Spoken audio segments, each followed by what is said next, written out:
Hello, I am Nidhi and today we are going to explore the topic life process. अब आप चलिए हम life process का definition देखते हैं। जो सारे लिविंग ऑर्गेनिज्म होते हैं वो कुछ ना कुछ ऐसे बेसिक सा फंक्शन करते हैं ऐसे सर्वाइवल के लिए। वो होते हैं लाइफ प्रोसेस। जो सारे लिविंग ऑर्गेनिज्म होते हैं वो कुछ ना कुछ फंक्शंस करते हैं ताकि वो ज़िंदा रह सके, सर्वाइव कर सकें। और यही सब प्रोसेस मतलब यही सब जो बेसिक फंक्शन करते हैं सर्वाइवल के लिए उसको हम लाइफ प्रोसेस कहते हैं। लाइफ प्रोसेस में ये 4 स्टेप्स आते हैं: न्यूट्रिशन, रेस्पिरेशन, ट्रांसपोर्टेशन और एक्सक्रीशन। अब आपके मन में ये क्वेश्चन आ रहा होगा कि लाइफ प्रोसेस में मतलब क्या-क्या वो होते हैं, मतलब कैसे हम पहचानेंगे कि कोई लिविंग ऑर्गेनिज़्म मतलब कैसे को कौन लिविंग है और कौन नॉन लिविंग है, ठीक है?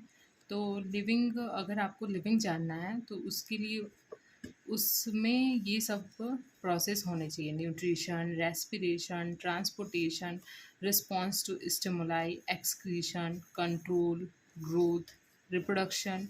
ये सब प्रोसेस इंपॉर्टेंट है लाइफ प्रोसेस के लिए। चलिए अब हम इनको डिटेल में समझते हैं। मूवमेंट।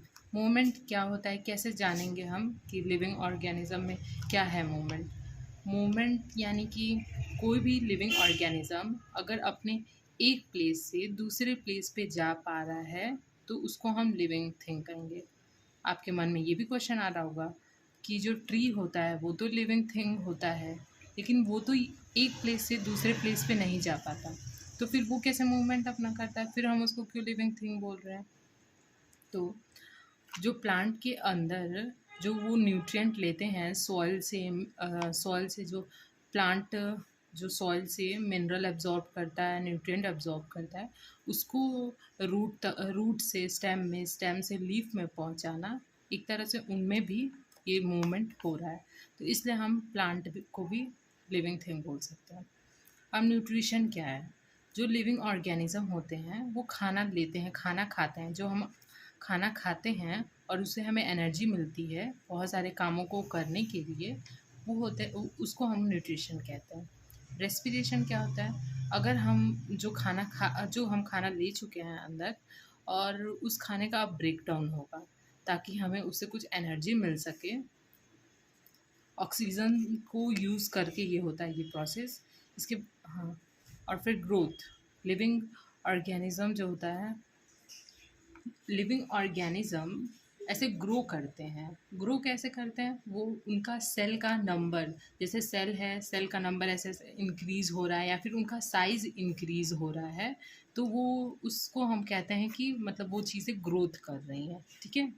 ये सारी जो प्रॉपर्टीज़ बता रही हूँ ये लिविंग बीइंग की प्रॉपर्टीज़ हैं। ये सब लाइफ प्रोसेस में आता है। एक्सक्रीशन क्या होता है? जो हमने खाना खाया है वो हमारी एनर्जी में यूज़ हो गई, और जो कुछ हमारे वेस्ट मतलब जो वेस्ट फूड है जो डाइजेस्ट नहीं हो पाया है उसको हम वेस्ट प्रोडक्ट कहते हैं, और वो वेस्ट प्रोडक्ट रिमूव होगा। अब स्टिमुलाई क्या होता है? Response to stimuli. जो लिविंग ऑर्गेनिज्म होते हैं वो मतलब अपने इन्वायरमेंट को सेंस कर सकते हैं। सेंस का मतलब क्या है कि जैसे इन्वायरमेंट में जो भी कोई चेंज हो रहा है उसको वो महसूस कर पाते हैं, तो वो लिविंग हैं, ठीक है? रिप्रोडक्शन, जैसा कि रिप्रोडक्शन क्या होता है?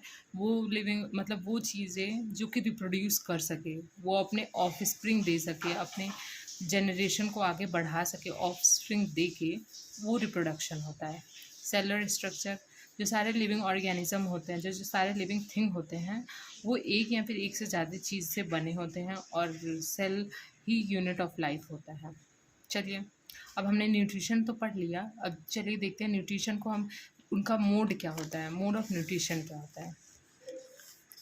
मोड ऑफ न्यूट्रिशन 2 टाइप्स होते हैं, ऑटोट्रॉपिक और हेटरोट्रॉपिक। ऑटोट्रॉपिक, ऑटो मीन्स होता है आपका सेल्फ से मतलब ओन, ठीक है? जो ऑटोट्रॉपिक मतलब खुद से, वो ऑर्गेनिज्म जो अपना खाना खुद से बना रहे हो, जैसे कि प्लांट और कुछ बैक्टीरिया भी, ठीक है? और हेटरोट्रॉपिक न्यूट्रिशन क्या होता है? वो हेटरोट्रॉपिक मतलब वो ऑर्गेनिज्म जो दूसरे पे अपने खाने के लिए डिपेंड हो, वो खुद का खाना अपना नहीं बना सकते हैं, ठीक है? उसको कहते हैं हेटरोट्रॉपिक। वो खुद मतलब वो प्लांट पे डिपेंड रहते हैं अपने खाने के लिए। जैसे कि हम क्या करते हैं अपना खाना, अब आप कहेंगे कि हमारी मम्मा जो है खाना वो खुद बनाती है, तो क्या वो ऑटोट्रॉपिक हैं? नहीं, वो ऑटोट्रॉपिक नहीं है। बिकॉज़ वो खाना जो है वो जैसे सब्जियां बना रही हैं, वो सब्जियों को पेड़ से पेड़ से तो तोड़ के ला रही हैं ना। हेटेरोपिक जो मतलब जो ऑर्गेनिज्म दूसरे पे डिपेंड रहता है फूड के लिए, वो होता है हेटेरोटॉपिक। जैसे हम ह्यूमन बीइंग, एनिमल्स, हम कैसे डिपेंडेंट रहते हैं? हम प्लांट पे डिपेंडेंट रहते हैं अपने फूड के लिए।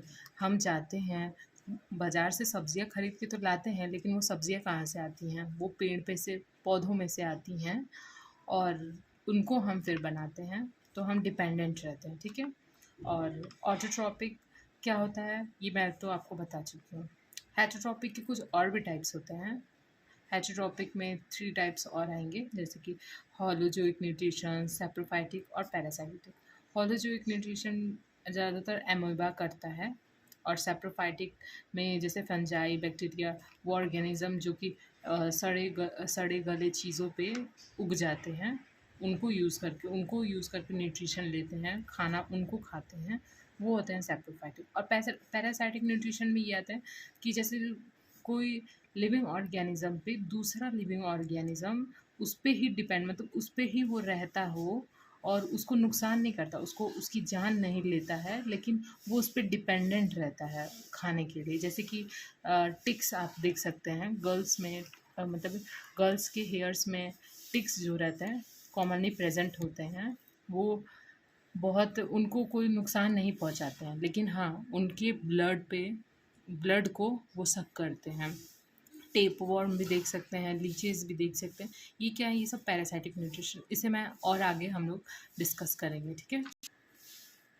अब हम आगे ये तो पढ़ चुके हैं कि जो ऑर्गेनिज्म होता है वो कैसे अपने खाने को लेता है, मतलब कैसा खाना, मतलब न्यूट्रिशन लेता है, ये हम पढ़ चुके हैं।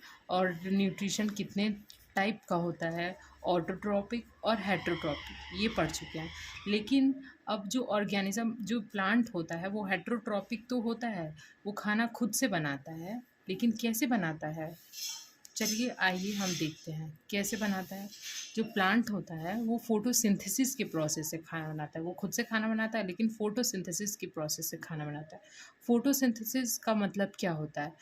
अगर आप इस वर्ड्स को ब्रेक करके देखें तो फोटो मीन्स होता है लाइट, फोटो मीन्स होता है लाइट, और सिंथेसिस का मतलब होता है टू कुक, मतलब लाइट को यूज़ करके खाना बनाना, इसको कहते हैं फोटोसिंथेसिस।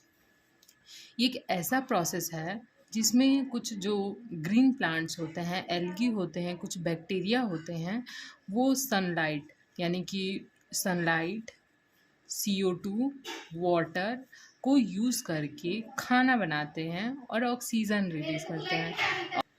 जो प्लांट होते हैं उनका खाना क्या होता है? वो ग्लूकोज़ ही उनका खाना होता है, ग्लूकोज़ ही खाना होता है, और ऑक्सीजन तो उनके लिए वेस्ट प्रोडक्ट होता है। लेकिन बट हाँ, ये हमारे लिए यूज़फुल होता है। ये प्लांट के लिए वेस्ट प्रोडक्ट होता है, बट यूज़फुल टू अस, ये हमारे लिए यूज़फुल रहता है, ये ह्यूमन बीइंग के लिए यूज़फुल रहता है, ठीक है।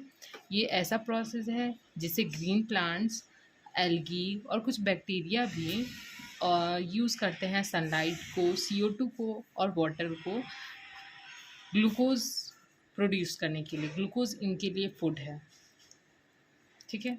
चलिए अब मतलब हमने खाना तो बना लिया कि हाँ खाना में ये बनेगा, लेकिन उसके लिए हमें कुछ इंग्रेडिएंट्स भी चाहिए। वो क्या क्या चाहिए हम देखते हैं। उसके लिए हमें इंग्रेडिएंट्स में चाहिए सनलाइट, क्लोरोफिल, वाटर और कार्बन डाइऑक्साइड। सनलाइट, सनलाइट कैसे? जैसे ये सनलाइट है, ये आपकी लीफ है, मतलब ऐसे जो प्लांट है, प्लांट की लीफ क्या होती हैं, इसको ट्रैप करती हैं पहले। मतलब लीफ में जो होता है क्लोरोफिल प्रेजेंट होता है, लीफ में क्लोरोफिल प्रेजेंट होता है, और क्लोरोफिल में क्लोरोप्लास्ट प्रेजेंट होता है, और क्लोरोप्लास्ट के अंदर मीज़ोफिल सेल्स रहती हैं, और वहाँ पर ये फोटोसिंथेसिस का प्रोसेस होता है।